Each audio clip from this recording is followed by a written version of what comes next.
telemarketing sales rule is managed by, you have to know who manages all these rules. So managed by highlight the Federal Trade Commission.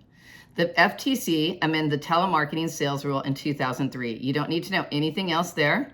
Drop down to key provisions include requiring disclosures of specific information, prohibiting misrepresentation, limiting, this is a good one, highlight it, limiting when telemarketers may make calls to consumers, requiring transmission of caller ID, prohibiting abandoned outgoing calls. You don't need to know any of that. Drop down to the last one you do need to know. Requiring specific business records be kept, highlight, for 2 years. You guys got that? I'm trying to find my mouse. Now I'm working with the mouse. I'm trying to move it forward. Okay. Drop down to, in addition, in August of 2008, the Commission adopted additional amendments to the telemarketing sales rule. And it says to protect the use of pre-recorded messages in telemarketing. So sometimes you get those pre-recorded messages and they sound like real people. It's super crazy. And you start talking to them and then you realize that they're not real people. So they're not supposed to be doing that. Let me see if there's anything else in there. Nothing else you need there. So go on to clear and conspicuous oral disclosures. So the telemarketing sales rule requires sellers and telemarketers, whether making outgoing calls to consumers or receiving inbound calls to consumers, to highlight certain material information before the consumer pays. You have to know that. Highlight that, put a star by it. You have to know when they have to give you the disclosures, and it's before you make a payment, okay? Drop down to clear and conspicuous, means that information is presented in a way that's not difficult to miss and easily noticed. When disclosures are oral, clear and conspicuous means at an understandable speed and pace. So whenever they're giving you a disclosure, you're supposed to be able to understand it. They're not supposed to be talking really, really fast and using the same language and the same tone. Drop down to prohibited misrepresentations. The telemarketing prohibits sellers and telemarketers from making false or misleading statements to include anyone to pay for goods or services or to make a charitable contribution. For example, you cannot falsely claim that you need a consumer's bank account number and credit card number for identification purposes. Well, I don't know who would buy that, but that's beside the point. A seller of precious metals cannot induce anyone to invest by falsely claiming that the seller offers the metals at a wholesale price. It would be illegal under the telemarketing sales rule to solicit a charitable contribution by claiming 100% goes to charity when only 30% goes to charity. So I haven't heard that any of that is stuff that you really have to memorize because they added so much of that in the book number 9 that we didn't have in book number 8. So the things that you do have to know. Drop down to do not call violations. That's where you need to be. Let me see how the PowerPoint joins me on that. Because it says, there it is, prohibited acts. What is that? Denying, do not call. Oh, I see that. I don't need that. You guys don't need that either. Sorry. Isn't it great that I know it's on the list? So on page 48, where it says do not call violations, it says, first of all, it doesn't have the number, but I want you to write it in your book on the side. You need to know 43,280. So if you make a call to somebody who's on the do not call list, the violation is nearly $44,000. So you want to make sure that if you're calling outbound phone calls, that you're calling people who are on a scrubbed list. And most of the time, if you're working at a place, they're the ones who are taking the responsibility of making sure the list is scrubbed.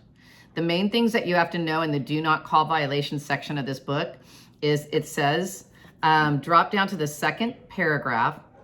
It says, it is also a violation to make a call without having access to the National Do Not Call Registry. Sellers and telemarketers must update their call list, that is, delete all phone numbers on the do not call list from their list, highlight every 31 days. It's the only thing on your test that's 31 days, and it has to do with telemarketing, so you're going to remember that. Each call made to a person who has been on the National Do Not Call Registry for more than 31 days is a violation of the TSR rule and is subject to penalties and violations, and that is the $43,280. A telemarketer or seller may call a consumer with whom they have highlight an established business relationship for highlight up to 18 months. You need to know that. Established business relationship, 18 months. After the consumer's last purchase, delivery, or payment, even if the consumer's number is on the do not call registry. In addition, a company may call a consumer for up to highlight 3 months after the consumer makes an inquiry or submits an application. For those of you who are not muted, please make sure you mute yourself because it sounds like somebody has a bird in the background and it's not me. Wait, maybe it's me. There's a bird in my fireplace, you guys. That's crazy. Oh my God, Sharon. Well, you know what? I had these, like, they look like hornet's nest on my house. If you guys get those, they're sparrow's nest, and you're not legally allowed to move them if they're endangered species. So you know what I did? I took a hose and I sprayed it and it melted away. But there might be one in my, God is good, you guys. You got to go with it. Because if you don't go with it, you're never going to know how to take care of problems with real loans. Because let me tell you, you can take a loan application from somebody and think it's going to be the perfect loan. And I will tell you, no loan is ever the perfect loan, except for the one I have going right now, but I probably should bite my tongue, right? All right, so let's go on to page 49, Mortgage Assistance Relief Services. Okay, so back in the day, I would say it was like right around 2012, we had some problems. People were losing their homes, and there was a lot of people out there that was preying on the people that were losing your homes. And it was really it was horrible. And the people that were the worst predators were actually attorneys. So attorneys, real estate agents, loan officers, anybody that thought that they could help somebody or say that they could help somebody from losing their homes. I did one called Short Sale Resolution Network. And I actually processed short sales for real estate agents who didn't know how. And unfortunately, the people who were the predators, what they would do is they would say to somebody, give me $3,000, $5,000, $7,000. Literally, the retainer fee for attorneys was right around $7,000. They would tell their clients not to call their lender because I'm your attorney, I'm representing you, so you're not allowed to call your lender anymore. And then they wouldn't do anything. And this is the MARS Assistant Relief Service rule. So what MARS is they said, if somebody's in foreclosure and you're going to help them with a modification, you cannot collect any money, even if you're an attorney asking for a retainer fee, you cannot collect any money until the borrower has an agreement with their lender and they accept it.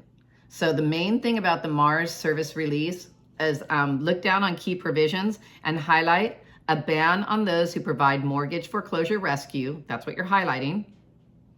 And loan modification services from collecting a fee until the homeowner has a written offer from their lender or servicer that they decide to accept. So basically you have to work for free until you get them a modification. The requirement that the mortgage relief companies disclose key information to borrowers to protect them from being misled and help them make better informed purchasing.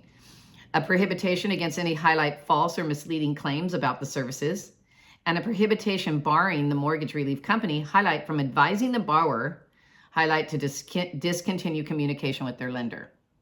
Got all that? Because that's the most important part. Now they're going to go back into the advanced fee band. So the most significant consumer protection under the MARS rule is the advanced fee ban.